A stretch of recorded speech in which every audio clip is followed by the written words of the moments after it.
enlutada, que desde luego cuando encuentra a Cristo se va a descubrir y va a aparecer una imagen de lo más dulce, que es el cometido más que nada de esta procesión del reencuentro.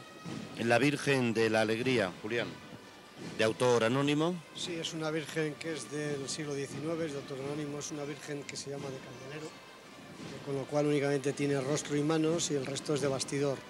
Es una virgen que tiene un manto, un corto manto, pero muy bonito, que fue donado por una familia de nobles, quizá a principios del siglo XX. Va coronada con una corona de plata, una pequeña corona de plata, y es una imagen pues muy sencilla. Tiene un rostrillo que se llama, para que nuestros espectadores entiendan, un rostrillo es una especie de aureola que le rodea toda la cara, que es de plata con pedrería. Es una imagen pues que únicamente se usa en este acto del descendimiento, y como bien ha dicho Miguel Ángel, pues en estos momentos lleva un manto negro que posteriormente, al efectuarse el encuentro, se despoja de él y queda el manto plateado, tirando a blanco, símbolo de la alegría y de la resurrección. Este año parece que se instaura un brevísimo acto litúrgico con una intervención del señor obispo en el centro de la ceremonia. Ya se ha venido realizando en estos años de atrás. Quizás ha sido una de las grandes cosas que esta Junta actual ha recogido, y es que cuando llegó don Braulio pues hacía un simple encuentro con una pequeña bendición y para de contar, ¿no? Y en un pequeño enfrentamiento sobre el tema de los bueno, capirotes. Yo creo que fue un malentendido. El primer año que vino el señor obispo no le pareció adecuado. Y yo lo entiendo, que siendo el día de alegría, pues los nazarenos fuesen cubiertos, como hemos visto. Antes, que lo lógico. Pero bueno, es va en tradiciones. Claro. Entonces él nos hizo una pequeña recomendación. Algunos hermanos mayores la entendieron como una pequeña imposición, y todo el mundo nos despojamos de capirotes. Con lo cual yo creo que nos vimos todas las caras, porque llevábamos 8 días prácticamente sin vernosla. Posteriormente algunas cofradías han seguido manteniendo a raíz de eso la cara al descubierto, y otros siguen con sus capirotes. Entonces, a raíz de la llegada, pues se empezó a hacer un acto más solemne, y en estos momentos la procesión del resucitado, que viene por la calle Calderón de la Barca, hace una parada justamente enfrente de la catedral. El señor obispo acaba de celebrar la Pascua de Resurrección, se incorpora al cortejo procesional y hace la entrada en la Plaza Naya por la parte de la iglesia de San Sebastián. Toma su sitio justamente en el centro de la plaza, se inicia la ceremonia, con lo cual ya venimos varios años que hemos editado un folleto para que todo el público, un pequeño librito, todo el público asistente lo pueda seguir y pueda participar, porque sí hay que dejar muy claro que el encuentro no es únicamente potestad y patrimonio de las cofradías, es potestad y patrimonio de todos los cristianos que en estos momentos se encuentran aquí y de los que no se encuentran. Se hace la bendición, se inciensan las imágenes y se procede a un baile muy típico con el grupo Montaraces Charros, que es una auténtica joya, haciendo unos bailes típicos en honor precisamente a ese Cristo resucitado, que es el fin primordial de la Semana Santa, la resurrección.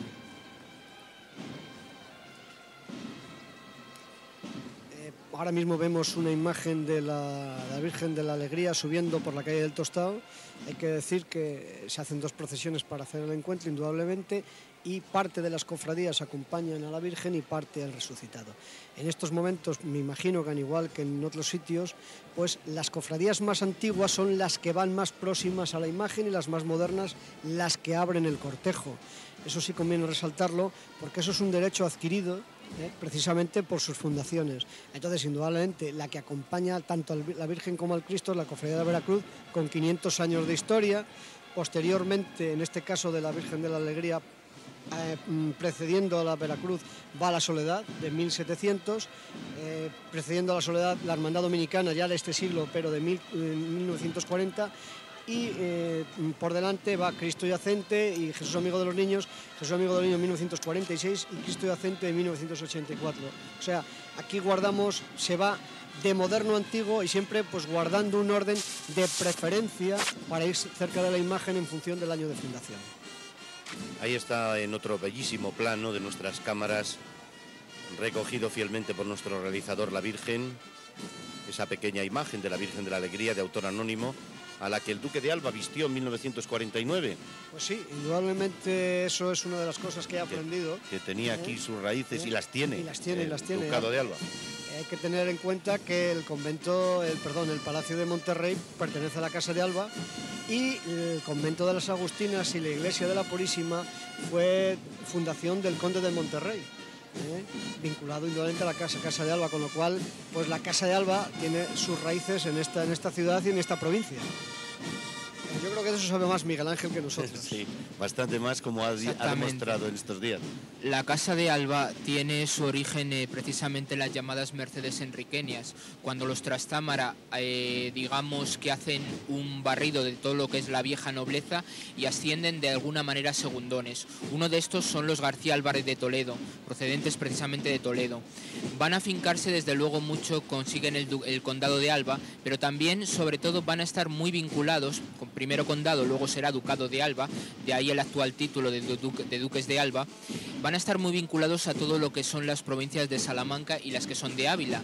Recordemos que castillos como Arenas de San Pedro, en principio desde luego perteneciente a otra familia, pero acabó siendo, o sobre todo del Barco de Ávila, pertenecen a los Alba. También sabemos que Miranda el Castañar en un momento dado perteneció a los Alba, y precisamente al duque de Alba debemos, o entonces don García, conde de Alba, debemos esa bella fortaleza que tenemos en Salamanca, que es el castillo de San Felices de los Gallegos. Sí, conviene resaltar que a la Virgen de la Alegría pues la acompaña la banda de cornetas y tambores de la cofradía, la Real Cofradía de Cristo Yacente. También participan en el desfile la banda de música Santa Cecilia acompañando al Cristo Resucitado, la agrupación musical de la OGE que acompaña al sepulcro y la banda de cornetas y tambores del Cristo de la Agonía que acompaña al Lignum Crucis, que me imagino que lo habrás dicho, Luis Felipe, conociéndote, que contiene en su crucero una espina, una espiga de la cruz del Redentor. De ello hablamos también Miguel Ángel y yo al principio de la retransmisión, de tantas falsificaciones como hay, ya sabes, la madera de la cruz. Bueno, se comenta que daría para hacer un calvario entero. Ahí, efectivamente, así dijo Miguel Ángel, estarían todas las cruces de los cristianos crucificados en los tiempos de Cras. Esto es como lo de los huesos de los santos, ¿no? Que daría para hacer un osario. Con Rafael Dullos cantemos también a la provincia de Salamanca, hoy en pie de fiesta, viviendo con nosotros la Pascua de la Resurrección. Hosanna en las altas torres y en los familiares patios, por Ledesma y Peñaranda y La Alberca y Candelario y Ciudad Rodrigo y Béjar y Macotera y Santiago de la Puebla, cambien los mantos de luto de las vírgenes por blancos, que el Señor va a aparecer en Emaús y el cenáculo, y hay que sentir su presencia en los salmantinos prados, igual que ayer en Judea, con las huellas de los clavos, hoy aquí y en todas partes, palabras de amor dejando. Ahí estamos viendo el paso de Jesucristo resucitado. Es ya un Jesucristo triunfante. A ver si nuestro realizador puede pasarnos otra vez. Es un Jesucristo triunfante y que desde luego la iconografía cristiana, sobre todo la iconografía del barroco y el renacimiento, precisamente como símbolo de su triunfo, aparece con un estandarte. Aparece con las marcas de la cruz, sí. Sin embargo, esas marcas de la cruz, esas marcas de dolor, se han convertido en un símbolo. Ha dejado su cuerpo y solo está ya el Hijo del Padre, que por nosotros ha muerto, que por nosotros ha lavado los pecados y que con nosotros está siempre presente. Ahí lo vemos otra vez. Su postura, desde luego, recuerda mucho, aunque esta ya es una talla del siglo XVIII, recuerda a las primeras esculturas, a las primeras etapas de Gregorio Fernández, a las primeras etapas de Francisco el Rincón, que sobre todo intentan ese Cristo, digamos, de alguna manera manierista, esos ángeles manieristas que están precisamente en diagonal cruzada. Atribuido, por supuesto, a Alejandro Carnicero. Atribuido, pero otra de las atribuciones, y tenemos que decir que en todos los manuales de arte pues aparece principalmente como anónimo. Anónimo, pero desde luego un buen representante de toda la escuela de escultura salmantina que hay en el siglo XVIII y que hubo en el siglo XVII. Las andas sobre las que va el Cristo resucitado pertenecen a paseado primero la muerte, el dolor del Cristo de los Doctrinos el pasado lunes santo. Y lo llevan 32 hermanos de la Cofradía de la Veracruz, que como decíamos, la cofradía madre, esencia desde hace siglos de esta procesión, de esta ceremonia del encuentro, aunque posteriormente desde 1944 la retomase al recrearla después de su desaparición en la Segunda República, al recrearla la Junta Permanente de Cofradías de Semana Santa. Va acercándose Jesús resucitado, lleva en su mano izquierda, sostiene un estandarte con la palabra paz y con la otra mano, con la mano derecha, en señal de victoria, en una imagen de Jesús resucitado, por cierto, que en la iconografía de la resurrección se presenta más o menos siempre en cualquier procesión de este estilo, en esta posición y esta forma. Así es la imagen de Jesús resucitada, de las más habituales, y aquí yo quiero recordar una que creo que es de verdad de Alejandro Carnicero, que a pesar de mostrar todo el dolor, a pesar de ser un Cristo de rodillas y todo, no obstante ya podemos ver no ese rostro de dolor seco que aparecen pues en estas imágenes ya del siglo XVII, de principios del siglo XVII, sino ya es un rostro dulce, un rostro a muchas veces mirando al cielo, trascendente, como casi aliviado, y que a la vez aliviado por el dolor que ha sufrido en la cruz, pero a la vez completamente libre y completamente presto para ascender a los cielos. La Virgen ha detenido su camino a la espera de que su hijo aparezca en la otra esquina para, antes de la ceremonia del encuentro, antes del encuentro en sí, tener lugar ese breve acto. La verdad es que en el Evangelio estaba un testigo como Juan, que lo cuenta, fidedigno, que llega corriendo, como decíamos al principio de la retransmisión, leyendo su Evangelio, llega corriendo al sepulcro.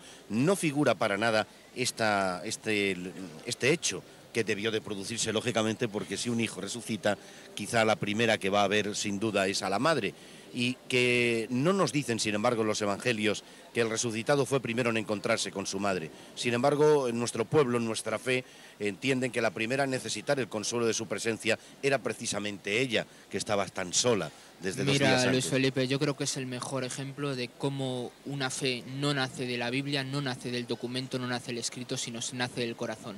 Nace el corazón y por lo tanto es el corazón que impulsa el calor de la madre, lo que propicia pues este repertorio no evangélico, pero no por ello no cristiano y no católico. Sí, San Ignacio, recordarán muchos de nuestros telespectadores que hayan leído su libro de los ejercicios espirituales, decía que de la resurrección de Cristo nuestro Señor, de la primera aparición suya, primero apareció a la Virgen María, la cual, aunque no se diga en la Escritura, se tiene por dicho, dice San Ignacio, con decir que apareció a tantos otros, porque la Escritura supone que tenemos entendimiento, como está escrito, dice San Ignacio. ¿También vosotros estáis sin entendimiento?, termina diciendo el santo de Loyola. Estos días a mí ha sido muy ilustrativo desde luego tener aquí al padre José Ramos.